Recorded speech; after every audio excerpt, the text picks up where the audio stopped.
Здравствуйте, дорогие друзья! Я рада вас приветствовать на моем канале.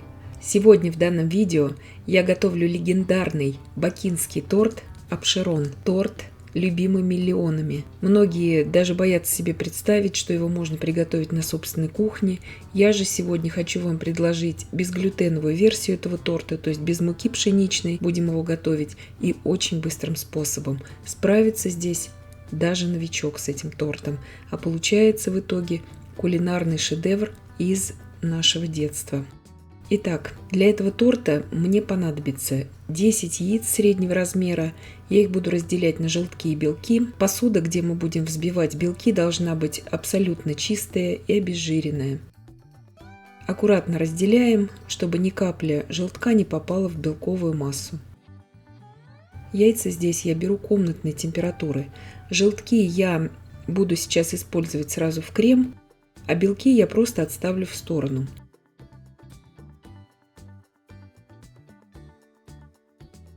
400 мл молока я довожу до кипения.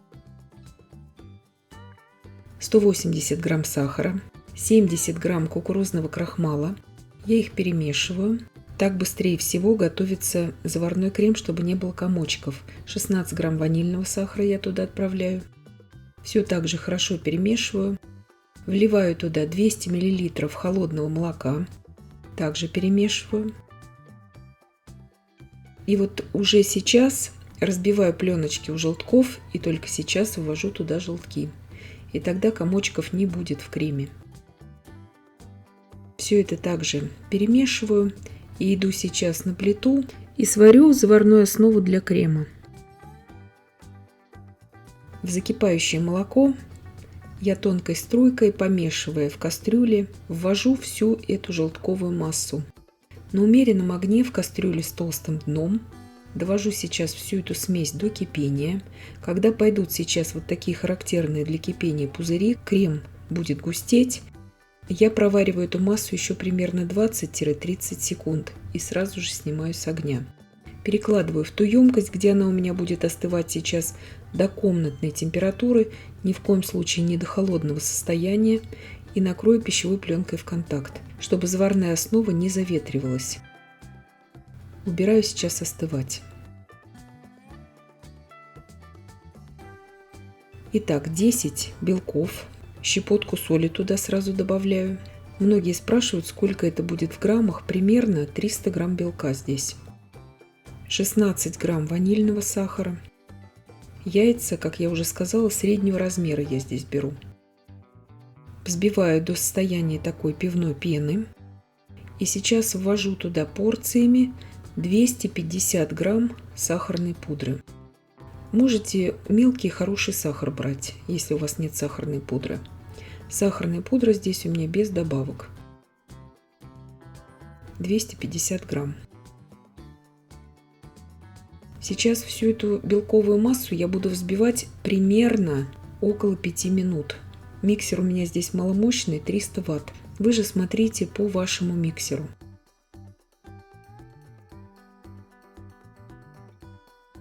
Масса не должна быть взбита вот в такое состояние губки. Меренга должна оставаться глянцевой, красивой, белоснежной. Здесь 220 грамм молотого фундука. Туда же я добавляю 40 грамм кукурузного крахмала. Все это слегка перемешиваю. И ввожу сейчас уже в белки.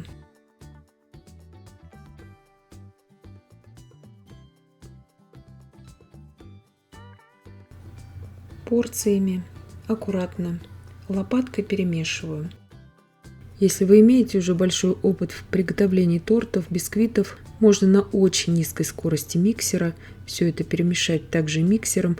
Но я показываю здесь для новичков, что если вы не имеете особого опыта в приготовлении вот таких белковых десертов, лучше, конечно же, все это перемешать на первый раз лопаткой именно.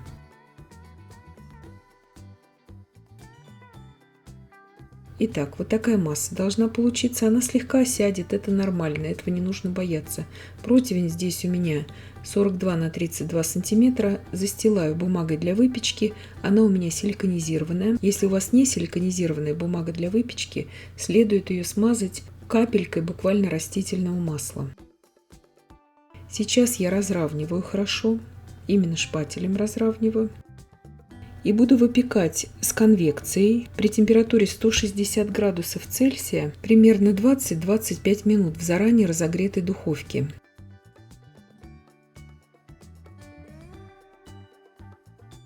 Корж у меня испекся. Я его сразу же достаю и сразу же еще в теплом виде буду сейчас разрезать на слои. Если у вас нет конвекции в вашей духовке, следует выпекать этот корж при температуре 175 градусов Цельсия на режиме вверх-вниз примерно 40-45 минут. То есть смотрите по вашей духовке. Сразу же разрезаю сейчас этот корж на 3 вот таких вот маленьких коржа. И буду сейчас завершать приготовление крема. 250 грамм размягченного сливочного масла я взбиваю пару минут до пышности и побеления. И сейчас остывшую до комнатной температуры заварную основу я примерно по 2 столовые ложки буду добавлять к маслу и прорабатывать это недолго миксером. То есть чем дольше мы взбиваем проваренный крахмал, тем более жидкой может становиться масса. Здесь очень важно, чтобы температура обеих этих масс была примерно одинаковая. Лучше примерно 25-27 градусов Цельсия. Самая частая ошибка, когда расслаивается именно заварной крем любой, это именно тогда, когда не соблюдается температурный режим обеих масс. Итак, крем у меня готов. Сейчас я добавляю туда ромовый ароматизатор. Вы можете на данном этапе пару ложек коньяка туда добавить, кто любит именно с алкоголем делать. Я делаю безалкогольную версию. И просто сейчас все это взбиваю до однородности. Сейчас я делю крем на 2 равные части. Здесь я раскладываю сразу светлую часть крема в 2 кондитерских мешка, поэтому я визуально для себя поделила на 4 части, но в принципе нам понадобится сейчас вторая половина, вот в которую мы добавим 1 столовую ложку с горкой какао-порошка. Какао-порошок у меня не алкализованный.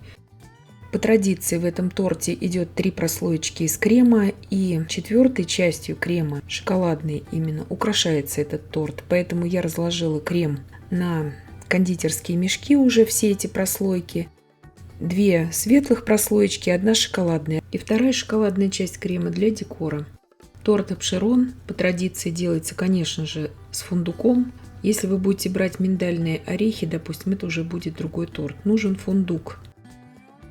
Итак, как я уже сказала, я выложила в кондитерский мешок этот крем. Мне так удобнее наносить его на корж.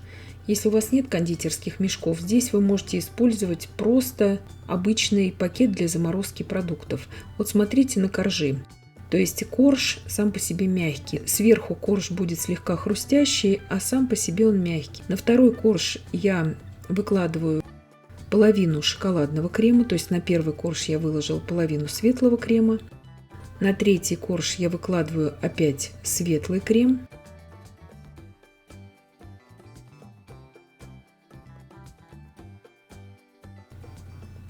И вот оставшейся частью шоколадного крема я сейчас украшу боковину торта и верх торта.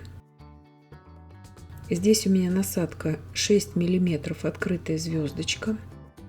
По традиции так украшается этот тортик. Вы можете вообще так его не украшать, то есть все на ваше усмотрение. Видите, вторая половина шоколадного крема вся уходит именно на декор. Боковины торта и верха торта. Если вы захотите сделать круглый тортик, коржи следует выпекать 3 коржа диаметром примерно 16-18 сантиметров. Все будет зависеть, какой толщины вы хотите эти коржи. Здесь у меня молотый, обжаренный фундук. Я им покрываю боковину торта. И убираю торт в холодильник примерно на 3-4 часа. Можете на ночь убрать. Вот сейчас вот так нарезается торт после холодильника. Он очень получается нежным внутри. Вот такой идеальный разрез у него получается. Лучше всего разрезать его на порционные кусочки в охлажденном виде после холодильника. И когда уже он постоит при комнатной температуре в разрезанном виде, допустим, полчаса, он уже очень нежный и вкусный получается внутри. Вот сейчас я показываю специально, чтобы вы посмотрели, как хорошо он разрезается на порционные кусочки после холодильника. Кто захочет приготовить этот торт с глютеном, здесь просто это же количество кукурузного крахмала вы можете заменить просто обычной мукой. Имеется в виду именно в приготовлении самих коржей. Вот так прекрасно он надламывается вилкой. Нежнейший тортик. Торт легенда, торт любимый миллионами. И я надеюсь, что видео было полезным и познавательным. Подписывайтесь на мой канал, ставьте лайки, пишите комментарии. Я всем желаю больших успехов и до встречи в новых видео.